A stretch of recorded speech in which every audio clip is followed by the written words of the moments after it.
So here I am, trying to get money for a cause we believe in and what we were committing to do. Then some of our young guys were dying.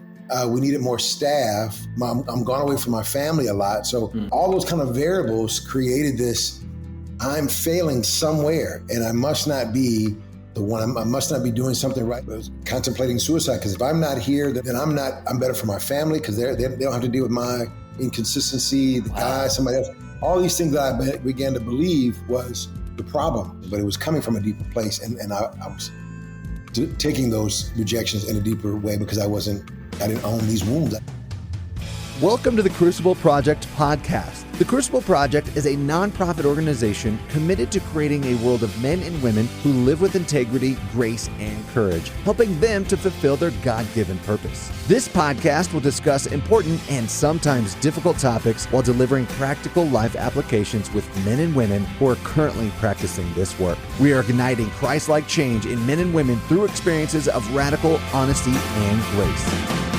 Well, hello, everybody, and welcome back to another Crucible Project Podcast. I am your host today, James Damey, and I am excited to just be here with you to be able to talk about another testimony, another story that has made a huge impact in our community. And I'm just excited to introduce Pastor Phil to you, Phil Jackson. He has been a part of the Crucible Project for quite a while. And he's also a part of the Firehouse Community Arts Center in Chicago. How you doing today, Phil? Man, I'm doing great. I had surgery on my knee on Tuesday. Oh, wow. On some kind of torn meniscus. I feel like a super athlete. Yeah, I'm going to be out for the first 3 games of the season. Oh, that's awesome. I love it. Man. Well, that's good. Tell us a little bit about the Firehouse Community Arts Center of Chicago. Yeah, I served there as the founder and CEO of the Firehouse Community Arts Center of Chicago, man, and been in Lawndale, 30 years, serving young people for 34 years.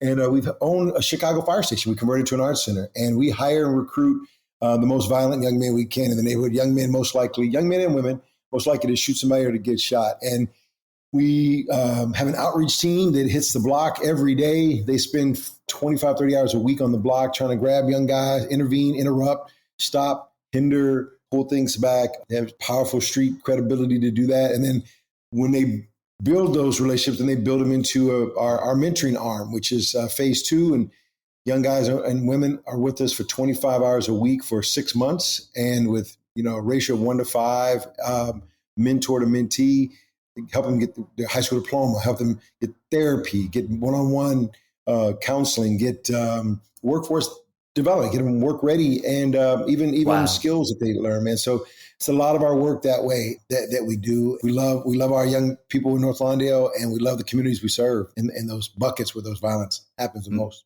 Man, that's amazing. That's amazing. So in many ways, just being a conduit for peace in your area, in your city, that's so needed, so huge.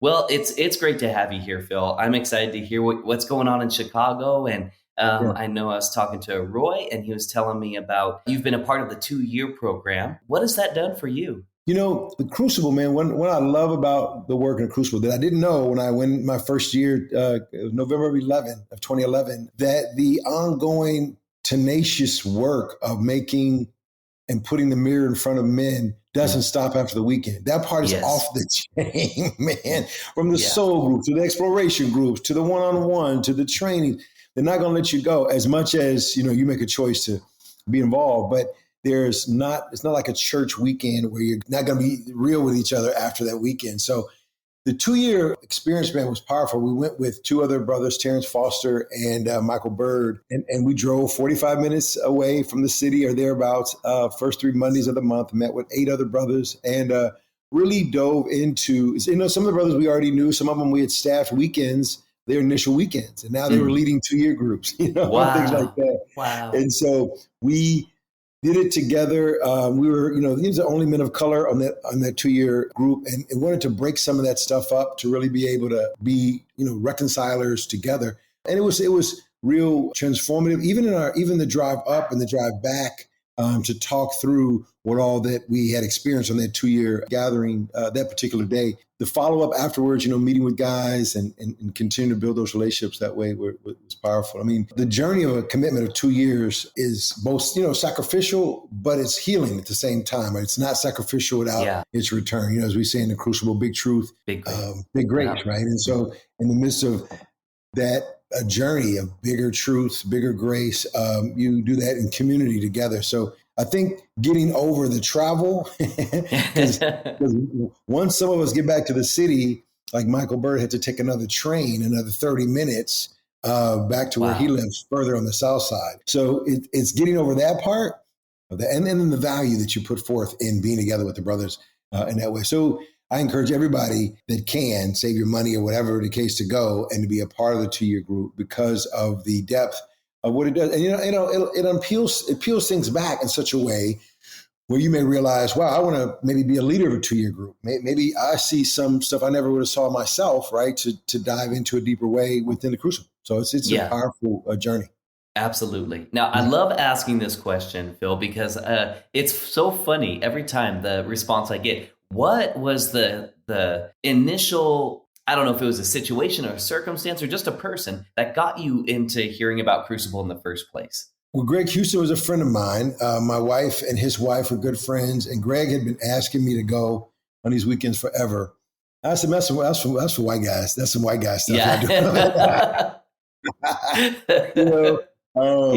And I committed myself to a soul group by a couple of guys who were like some of the first initial weekends of Crucible they had been, like way back in the day, like Bruce Otto and Chris Stacy and other guys who had experienced. And I was going through some stuff in my own life, as a Black guy raising money for a nonprofit in the hood and trying to talk to whether it's white evangelicals or getting folks to understand what we try to do without it being like a church context. Yeah. I was getting a lot of rejection. So here I am, trying to get money for a cause we believe in and what we were committing to do. Then some of our young guys were dying. We needed more staff. I'm gone away from my family a lot. So all those kind of variables created this, I'm failing somewhere and I must not be the one. I must not be doing something right. And, the white evangelicals are questioning all these. They're giving money away to these other groups. No questions. 5 minutes of conversation, they're giving dollars away. And then I have to get all this paperwork and all this other kind of stuff. It just seemed like I wasn't able to get folks to believe in our work and then getting our guys to believe in peace and then getting my family balance and rhythm. It was all over the place, man. It took me to a dark place, really. Yeah. I was on this group with these guys in this soul group to process some of that kind of stuff. But the commitment was you have to go on a weekend after being with us within that year. And so the year was coming up in November after starting with them earlier in the year of 2011. And then I went. I was in a dark place. I was contemplating suicide because if I'm not here, then I'm better for my family because they don't have to deal with my inconsistency, the guy, somebody else. All these things that I began to believe was the problem. And really not owning or recognizing where the root of that, came from. And I wasn't even aware of how to unpack any of that, right? I wasn't even aware of where that stuff was coming from other than what I was blatantly seeing by these different rejections, but it was coming from a deeper place. And I was taking those rejections in a deeper way because I didn't own these wounds. I didn't even know these wounds were there until going on the weekend. Yeah. Mm-hmm. Man. Yeah. Oh, that's incredible. Were you going to say something else about that? I'm sorry. Yeah. I mean, it's such a mysterious, life-changing, mysterious work that prompted us to be able to say, look, we've got to do these weekends for men in the city from now on. And so after that year, after November, we just started recruiting guys and having urban weekends. So the first urban weekend was 13. So all of 2012, we were recruiting men of color to come on these weekends so that we'd have enough staffing from urban men, African-American men and Latino men and Asian men to be able to staff an urban weekend. And January of 2013, we staffed this first one. It's been 10 years now. It's 10 years. It's 2023, 2013 and 2023 of doing these weekends for men in the city. And there's one coming up September 29th to October 2nd. So it's going to be, it's just life-giving, and even on our staff, we have everybody on our staff has to go on a weekend after their first year being with us because we want to make sure that, you are talking the same language. We can be real with you and you don't have to cry about it and whine about it. And wonder if you got a job. Wonder if you have a job. No, just get your shit together, man. This is what it is. That's incredible, man. I love that. And 10 years, what an accomplishment. Oh my goodness. Man. That doesn't happen by accident, does it? Right. Yeah, it doesn't. It doesn't. There's an urban group that meets once a month and we plan these things out. And, it's just like other weekends, sometimes just convincing men to go on these weekends. Yeah. It's more complicated oftentimes than an urban weekend because so many guys are used to like a church men's weekend of a church thing, or, it's about they don't have enough money for it. And so you have to raise scholarships. And so all the particular obstacles are there. And sometimes they're even more heightened in the urban context because of all the other insecurity and trust issues and other things like that come about. Wow. So it's powerful. Man. But I would say 1,000 or so, at least urban men have gone on these weekends in the last 10 years, over the, staffing at a weekend of 18, a weekend of 25, a weekend of another 15, being able to finally try to get a weekend of 30. We're still trying to have a weekend like that. We can really grow to. Absolutely. That's like that goal that's way up there that all of our regional directors are like really trying to hit. But I know I haven't.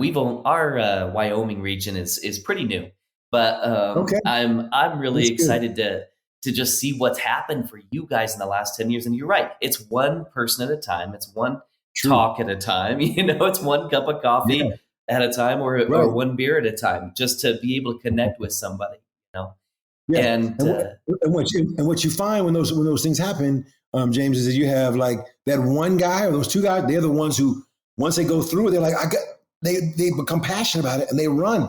So you don't know who that guy is. Yeah. You don't know who that guy is. So when you more recruit, more come through, all of a sudden it's like, okay, it's just not the handful that's getting burnt out. It's more. And as we recruit more, just like the broader community of Crucible and Houston and other communities have really taken it. Some of those guys would have never taken it if they didn't know about it, or they wouldn't even know that this is a part of their own passion. So I just continue to encourage you, man. Don't give up the fight. Don't give up fighting for those guys, and continue to have repetitive breakfasts, repetitive lunches. Whatever it's going to take to get those guys in that space. Yeah, their time will be at their time, and we can't force them, but we just got to be there for them. I hear that. Yeah. One of the things you said, and I just want to clarify for anybody listening, because I know we do have kind of a language that we use. And one of those is you talked about a soul group. And so if anybody's listening that wants to know what that is, that's just like a small group, a gathering of people that in your case haven't been initiated, but started doing work. And we have a couple different groups like that, that anybody can be a part of. And Exploration Group is one of those where you can jump and see a little bit about what Crucible Project is. Before you go on your initial weekend. But I really like how you guys set that up and kind of just started diving into the hard stuff before you went on your initial weekend, but had that commitment at the beginning. Tell me a little bit about that. Yeah, it was amazing. I'm learning, we say Selah in the urban context, but sachet. Yep. So, but learning that language, giving a context to it, kind of broke up the ground for me to be open and ready, because you look for and you really desire as a man a place to be real and authentic, where you can just say, this is not, this is this, that, and who's going to trust you? Yeah. Hold your integrity intact, walk with you, not fix it for you, but turn it around for you to own and walk through the choices. So being in a community where that was happening, it was like, whoa, this really exists here. Because you as a pastor, been pastoring 34 years, you desire that within the body of Christ, within the local congregation. But there's a scary space for that to be if nobody feels safe in those places. So I was feeling safe. I was feeling welcomed. And we had gone through some processes. And I was like, wow, this is really asking questions in spaces I never even knew needed to be asked. Questions in those pockets. It broke up that soil that was hardened or that didn't know was even existing. And they kept processes in place and not secret, but kept it balanced with me, and to the degree that I was learning as I was going, so I could actually absorb when I went on a weekend and be able to really, really grow in those spaces, man. So the guys, I'm still with them today. This day, we still meet the first 3 Fridays of the month. And we've been doing that since 2011. We've gone some great journeys together. So, sometimes you don't know what you don't know. And sometimes in the midst of that, you don't know what you need until you experience this kind of life-changing moves in reality. And you never go back to the way it once was and sense of camouflaging stuff. Even guys I meet now, you can peep bull BS right there. Like, okay, this is, you on some bull right now. This is not making no sense. Yeah. What are you talking about? Just Yes. You've been with some real folks who are like, yo, this guy's playing around. And then sometimes when you can be in a circle without a person attending a weekend and you can open up yourself, they're like, oh, this can really be a safe space. Then it becomes like, I've been waiting for this kind of deal. I've been looking for this. And it's a gift, man. I can't stop telling enough guys so we can keep building that community that way. So there can be some real life-changing and transformative communities because men have stepped into that space. Absolutely. You know? Absolutely. Yeah. So Phil, how do you start in such a populated area with so many people around you? What's that thing that keeps you going to just connect with people, or how do you start in looking for people or giving people this opportunity? We have started right in North Lawndale. So we have a community of guys who, when we see each other, we say, "Ow," we say, "Ow," we see each other with the necklace on. And so it begins to be like, oh, you went to Crucible? I've heard about that. And it becomes like this not exclusive thing, like, ooh, it's a secret thing. It's like, that's something I want to be a part of. I see the bonding. I see the connection with you brothers, man. I see the authenticity. And so that's been a great way to kind of remove any kind of obstacles, really, because brothers know we're going to be real with each other. And when they've been in conversation, whether we're on somebody's porch talking, there's 8 Crucible brothers there because we're all in the same neighborhood. Yeah. And it's a couple of guys outside. It's like, man, you got to go on these weekends, man. This is how raw we are on a regular basis without tiptoeing. And it's like, it becomes an endearing kind of thing. Well, when's the next weekend? How can I get involved? And so that's happened circumstantially, right? In the context of how folks have been in that community. The other part is when there is a connection with somebody who's gone on a weekend and that person sees that lifestyle of that person being changed and shifted, and perhaps they've known them for a while or known them, how they lived before, there becomes a level of, wow, this is my friend, went on this weekend and now they're different. They still my friend, but man, they really are owning this truth that they're living into, And so that lifestyle piece, and even when things are fumbled in someone's lifestyle, there's a level of ownership that perhaps maybe wasn't the case before. Maybe it was a bunch of excuses before. Yeah. So I think those consistent caveats I've seen where there's been a contagiousness of that community by other guys, like, okay, how do I get involved in this? What do I got to do? To a individual seeing a man's life really being impacted. I mean, again, our staff has to go on a weekend. And so when the staff have gone and they all come back and everybody's asking their animal name or asking that common language of that transformative stuff. And we say, even when we interview folks, like, if you don't know your wounds or not seeking to transform your wounds, you'll transfer them. You'll transfer them into other people, right? So just like you stub your toe in the morning, you get out the bed and your bride says, "What happened? Don't talk to me right now." You transferred that anger onto her. Yeah. You got 2 layers now to kind of reconcile some stuff. But so and that causes people to think through their issues, their wounds. And I never thought about that deal. And so when we have a community of folks who've gone through that weekend, now we can talk about those things freely in a safe space, man, and really perpetuate that healing force together. Yeah, that's kind of the community we want to build. We always ask, like, what kind of world do we want to have, and how do we create that world? And that's one way we do it. At our job, it's mandatory to do it. That's awesome. It makes it a little bit more easier to go. Yeah. Now they pay part of it, and then we pay the rest, so it does make it a little bit easier for them to go. That's awesome. Yeah, that's awesome. Well, I'm going to prep you for one question because I'm going to talk for a little bit, but I want you to think about this. I'd love you to think about a victory story that you've had in your community with a man, and then maybe a story that didn't have a happy ending, So, and just think about those for a second. I just wanted to respond to what you just said because you said so many good things in there about community and, that vulnerability that we can create just by being honest, just by being real with other men in a world that doesn't value that doesn't do that. It opens up doors for people to see maybe this is how life is supposed to be. Maybe this is the connection I'm supposed to live in and live with. And it is freeing. It's freeing. And then it also helps you to go, I need to connect with myself. Like you said, instead of transferring that to someone else, to go, I need to own my stuff and be able to be honest with myself. So thank you for saying those things, because that was really powerful. I just wanted to repeat what you said. None of that was my own. So, so Phil, how about a victory story? What is one of those stories? Yeah. So we had a young man had a situation with a marital affair situation, and was just really rough. And it was public. It was big in the context of the Christian community he's a part of. We'd been asking him to go on a weekend. He went on a weekend, man, just wrecked him.